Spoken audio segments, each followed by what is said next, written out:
Hello friends, आशा करता हूँ आप सब बहुत अच्छे होंगे। मैं हूँ अफजल। आपके यूट्यूब चैनल मैनेजमेंट स्टडी मंत्रा में आपका बहुत बहुत स्वागत है।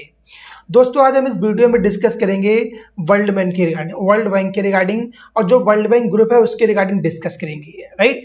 तो ये वीडियो बहुत ही इंपॉर्टेंट है आपके एग्जाम पॉइंट ऑफ व्यू से, तो वीडियो बीच में स्किप मत करना, लास्ट तक वीडियो देखना, राइट। तो डेफिनेटली जितने भी डाउट्स हैं, जितनी भी क्वेरी हैं आपकी वर्ल्ड बैंक के रिगार्डिंग सारी क्लियर हो जाएंगी, राइट। और जिससे पहले वाला पार्ट हमने डिस्कस किया था, वो हमने आईएमएफ इंटरनेशनल मॉनेटरी फंड को डिस्कस किया था। जो जिन लोगों ने आईएमएफ को नहीं देखा है तो वो जाएं राइट प्लेलिस्ट में, और इसका जो लास्ट में हम उसको लिंक को मेंशन कर देंगे, तो आप आईएमएफ की भी वीडियो देखिए। अगर आपने आईएमएफ की वीडियो देख ली अच्छे से, जो ब्रिटेन वुड कॉन्फ्रेंस हुआ था गाइस, तो वहां से आपके लिए बहुत इजी हो जाएगा वर्ल्ड बैंक को अंडरस्टैंड करने के लिए, राइट। क्योंकि दोनों कहीं न कहीं एक दूसरे रिलेट करते हैं, और वहीं से जो ब्रिटेन वुड कॉन्फ्रेंस है वहीं से भी इसका भी क्रिएशन हुआ, वहीं से इसका वॉर्न हुआ है, राइट। तो इनको ट्विंस बोला जाता है, राइट, ब्रिटेन वुड ट्विंस बोला जाता है। तो हम डिस्कस करते हैं, देखते हैं कि वर्ल्ड बैंक बेसिकली क्या है। World bank was created at the 1944 Britain would conference. जो वर्ल्ड बैंक थी उसका क्रिएशन हुआ था 1944 में, जो ब्रिटेन वुड कॉन्फ्रेंस हुई थी उससे इसका क्रिएशन हुआ है, along with the international monetary fund, international IMF के साथ में इसका क्रिएशन हुआ था। The president of the world bank is traditionally in American. जो इसके प्रेसिडेंट होते हैं वर्ल्ड बैंक के, वो ट्रेडिशनली अमेरिकन होते हैं, right. The world Bank and the IMF are both based in Washington DC. जो इनका हेड ऑफिस है दोनों का, चाहे आईएमएफ हो गया या वर्ल्ड बैंक हो गया, उसका head office Washington DC in US में है, and work closely with each other, और जो एक दूसरे के साथ क्लोजली वर्क करते हैं। जो इसका प्रेसिडेंट है इनके, वो भी आपको याद होना चाहिए कि कभी कभी एग्जाम में प्रेसिडेंट भी पूछ लेते हैं। जो डेविड मालपास हैं वो इसके वर्ल्ड बैंक के प्रेसिडेंट है। तो ये भी क्वेश्चन प्रीवियस पूछा गया है कि जो वर्ल्ड बैंक है उसके प्रेसिडेंट कौन है, तो आपको ये पता होना चाहिए कि उसके जो प्रेसिडेंट है वो डेविड मालपास है, राइट। अब देखते हैं कि वर्ल्ड बैंक ग्रुप क्या है। हमने अभी तक तो वर्ल्ड बैंक को देखा, राइट। फिर वर्ल्ड बैंक ग्रुप क्या है, राइट।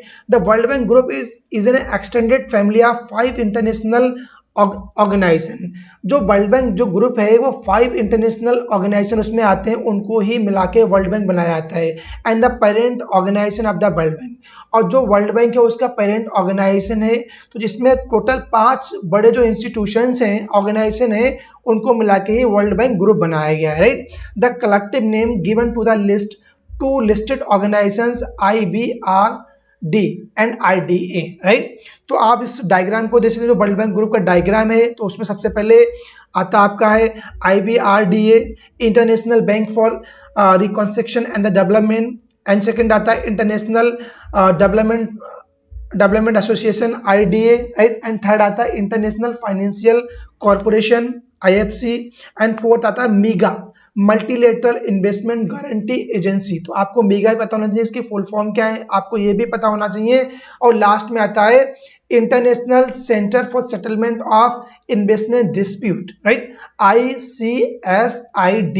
ये भी आपको जो 5 बड़े इंस्टीट्यूशंस हैं आपको इनके बारे में पता होना चाहिए, इनकी फुल फॉर्म पता होना चाहिए, इनके बेसिकली क्या वर्क है, क्या मोटो है, आपको इनको पता होना चाहिए। अब वन बाय वन हम डिस्कस करते हैं कि बेसिकली जो IBRD क्या है, इसका क्या रोल है। Created in 1944 with help Europe rebuild after World War second. जो सेकेंड वर्ल्ड वार के बाद इसका क्रिएशन हुआ था in Europe. IBRD join with the IDA, इसने जो IDA था उसको ज्वाइन किया था। Our found for the poorest country, जितनी भी जो वर्ल्ड की गरीब कंट्री थी, to form the world Bank, उन्होंने एक वर्ल्ड बैंक को बनाया था। तो World Bank basically world bank कौन कौन से आते हैं, उसमें IBRD आता है और IDA आता है। तो आपको ये क्लियर होना चाहिए कि वर्ल्ड बैंक ग्रुप अलग है और वर्ल्ड बैंक अलग है। तो वर्ल्ड बैंक क्या आता है, वर्ल्ड बैंक में आता है IBRD एंड IDA, ये दोनों जो इंस्टीट्यूशन है इनको मिला के वर्ल्ड बैंक बनता है।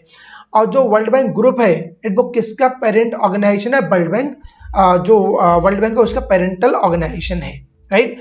They work closely with all the institutions of the World Bank Group and the public and private sectors in developing countries to reduce poverty and build shared prosperity. इनका जो basically motive रहता है, जो world की जितनी poverty है उसको reduce करना और वर्ल्ड के अंदर एक प्रोस्पेरिटी है उसको बिल्डअप करना, इनका यही मोटिव रहता है private and the public sectors में, राइट? अब सेकंड रहता है IDA, international development association, is a part of the world bank. ये वर्ल्ड बैंक का पार्ट है। That help the world purest country, जितनी वर्ल्ड की जो प्यूरेस्ट कंट्री है, राइट, जो गरीब कंट्री है उनको हेल्प करता है। Overseen by 170 plus shareholder, इसके जो मेंबर्स है वो 170 मेंबर्स है। IDA aims to reduce poverty by providing loans called credit and grants to the program that boost economic growth, reduce inequalities and improve people standard living।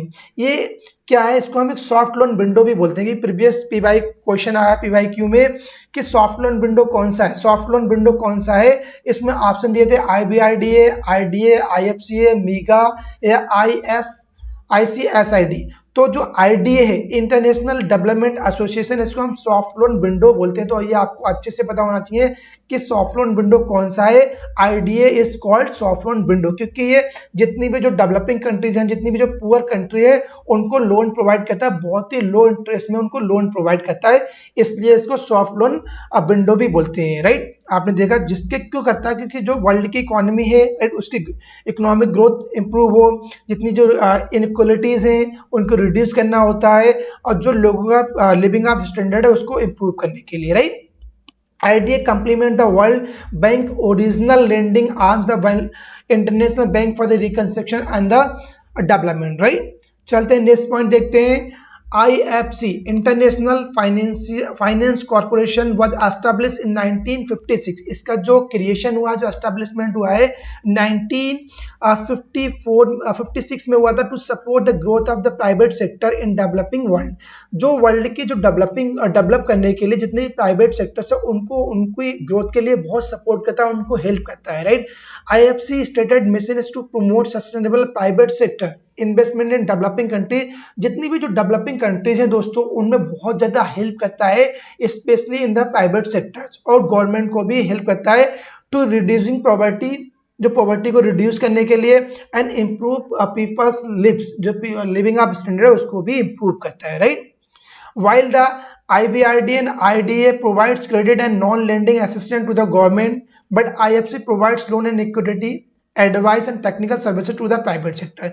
इसमें ये कह रहे हैं कि जो IBRD है, IBRD एंड IDA है, वो जो गवर्नमेंट है उनको असिस्टेंट प्रोवाइड करता है, राइट, लेंडिंग के लिए। बट जो IFC है, जो ये प्रोवाइड करता है, लोन्स प्रोवाइड करता है, इक्विटी प्रोवाइड करता है, उनको एडवाइस देता है और टेक्निकल सर्विसेज देता है, किनको प्राइवेट सेक्टर्स को स्पेशली ये प्रोवाइड करता है। तो आपको याद होना चाहिए कि प्राइवेट सेक्टर को कौन हेल्प करता है, इसको IFC या इंटरनेशनल फाइनेंस कॉर्पोरेशन उसको हेल्प करता है। नेक्स्ट पॉइंट गाइस आता है MIGA, multilateral investment guarantee agency. MIGA was establishment in 1988 is an investment assurance facility to encourage confident investment in developing country। जितनी भी जो डेवलपिंग कंट्रीज हैं उनको ये बहुत ज़्यादा इंकरेज करता है इन्वेस्टमेंट करने के लिए, फैसिलिटेट प्रोवाइड करता है, इंश्योरेंस प्रोवाइड करता है, राइट? एक कि आप उनको वहाँ पे इन्वेस्टमेंट के जो डेवलपिंग कंट्रीज है वहाँ पे इन्वेस्टमेंट करिए। और जो इसका एस्टैब्लिशमेंट हुआ है, इसका जो क्रिएशन दोस्तों हुआ है वो 1988 में इसका क्रिएशन हुआ है, राइट? और जो मीगा है, mandate is to promote cross border investment in developing countries by providing guarantees, right, to investor and the lender. जो लेंडर्स हैं, जो इन्वेस्टर्स हैं, उनको गारंटी प्रोवाइड करता है क्रॉस बॉर्डर इन्वेस्टमेंट करने के लिए, कि एक कंट्री से आप अनदर कंट्री में इन्वेस्टमेंट करिए, आपको ये पूरी गारंटी प्रोवाइड कराएगा, जितनी पॉलिटिकल रिस्क हैं उनके बारे में आपको एश्योर करेगा, और जो आपकी क्रेडिट इन्हांसमेंट है उसको भी इम्प्रूव करेगा। जितने भी इन्वेस्टर्स हैं और लेंडर्स हैं उनको आगे मोटिवेट करेगा, इनकरेज करेगा कि आप डेवलपिंग कंट्री में जाइए और वहां पे आप इन्वेस्टमेंट करिए। It's called मीगा, right? लास्ट आता है ICSID। ICSID was established in 1966 by the Convention of the Settlement of Investment Dispute between states and Nations of the other state. जो इसका एस्टेब्लिशमेंट हुआ है ICSID का 1966 में हुआ है, एक कन्वेंशन हुआ था राइट, इंटरनेशनल डिस्प्यूट्स के रिगार्डिंग तब इसका क्रिएशन हुआ था। It's a world leading institutions devoted the international investment dispute settlement. इसका जो डिवोट करते हैं कि जितने भी जो वर्ल्ड के मेंबर हैं, राइट, उनमें जो आपस में ट्रेड डिस्प्यूट होता है, राइट, उनको सेटलमेंट करने के लिए इसको बनाया गया। उसके क्रिएशन क्या कि अगर आपस में कोई भी डिस्प्यूट्स उनके बीच हो रहा है, कोई भी कॉन्फ्लिक्ट उनके बीच आ रहे हैं रिगार्डिंग द इंटरनेशनल ट्रेड, उनको ये हेल्प करता है, उनको सॉर्ट आउट करने के लिए बहुत ज़्यादा हेल्प करता है, राइट। और आपको एक चीज देखना है, आप जो पॉइंट में स्टार मार्क में दिया गया है, India is one of the founder member of IBRD, IDA and IFC। जो इंडिया एक फाउंडिंग मेंबर है IBRD का, IDA का, IFC का। However India is not a member of ICSID, international centre for the settlement and investment disputes का member India नहीं है। तो आपके पास क्वेश्चंस आ जाएंगे, क्वेश्चन में दे देंगे कि इंडिया किसका फाउंडिंग मेंबर नहीं है, ऑप्शन दे देंगे, तो आपको पता होना चाहिए जो इंडिया ICSID का फाउंडिंग मेंबर नहीं है। बाकी जितने भी जो ग्रुप्स हैं, इंटरनेशनल इंस्टीट्यूशंस हैं, उनका इंडिया फाउंडिंग मेंबर है। तो ये भी आपको क्लियर होना चाहिए। और दोस्तों आपसे एक क्वेश्चन पूछता हूं मैं कि जो वर्ल्ड बैंक है उसका मेंबर बनने के लिए क्या IMF की मेंबरशिप लेना जरूरी है? डेफिनेटली जरूरी है कि जब तक आप IMF के मेंबर नहीं बनोगे आप वर्ल्ड बैंक के मेंबर नहीं बन सकते हो, राइट। ये बहुत इंपॉर्टेंट पॉइंट है, आपको पता होना चाहिए कि ये प्रोसेस दिया गया है, राइट। तो दोस्तों मैंने इस वीडियो में कवर करा है जो वर्ल्ड बैंक है, जो वर्ल्ड बैंक ग्रुप है, हमने उसको कवर करा है, राइट। तो ब्रिटेन वुड कॉन्फ्रेंस के थ्रू तो मैंने सारा कवर कर दिया इसमें। इसके अलावा कोई आपके डाउट्स हैं, राइट, जो इंटरनेशनल इंस्टीट्यूशंस हैं, तो आप मुझसे पूछ सकते हैं, आप कमेंट बॉक्स में मैसेज कर सकते हैं, या जो हमारा टेलीग्राम लिंक है उसको ज्वाइन कर सकते हैं, राइट। अगर दोस्तों आपको ये वीडियो अच्छी लगी हो तो वीडियो को लाइक करना और शेयर करना अपने दोस्तों के बीच। चलता हूँ, मिलता हूँ नेक्स्ट वीडियो में। Thank you, have a nice day. Thank you. Audio Jungle।